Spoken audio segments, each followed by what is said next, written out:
inventarisasi aset khusus kendaraan dinas jabatan dan kendaraan operasional di seluruh OPD di lingkungan pemerintah Kota Palembang, Wali Kota Palembang meminta seluruh kepala dinas untuk melakukan lelang terhadap kendaraan dinas yang sudah masuk kriteria pelelangan.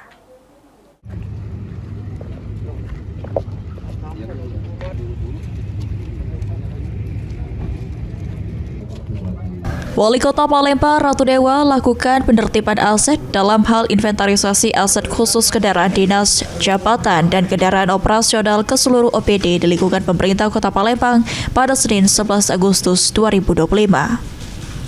Wali Kota Palembang Ratu Dewa mengatakan secara total kendaraan dinas baik roda 2, roda 3, roda 4, dan roda 6 di lingkungan pemerintah Kota Palembang sekitar sebanyak 2.987 unit.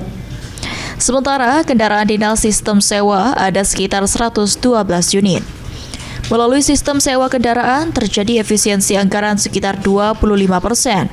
Untuk itu, kendaraan dinas yang sudah layak dilelang sesuai dengan ketentuan yang ada untuk segera dilelang sehingga bisa mendongkrak pendapatan asli daerah PAD Kota Palembang.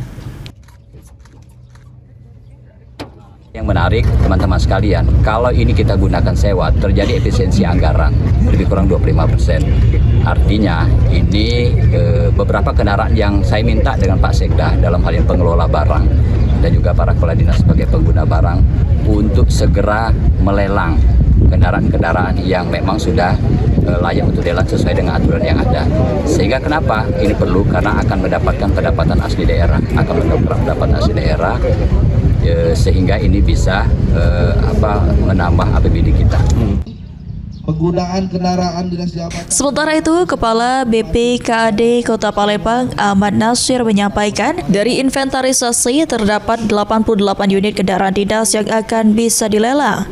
Sementara untuk saat ini sudah siap data lelang dari kantor lelang negara untuk 40 unit kendaraan yang akan dilakukan hingga akhir tahun 2025. Lelang akan dilakukan secara terbuka sehingga bisa diikuti siapa saja. Dari lelang, 40 unit kendaraan dinas ini ditargetkan bisa menyumbang PAD sekitar 5 miliar rupiah. Kita inventaris ini ada 88 kendaraan ya. Dan ini akan kita koordinasikan dengan kantor lelang negara, Direktorat Jenderal Kekayaan Negara, dan itu sudah siap. Tadi data laporannya 40 ya, 40 kendaraan sudah siap untuk kita selenggarakan pelelangannya. Dan siapa saja boleh ikut ya. Sadi Pratama, PAL TV.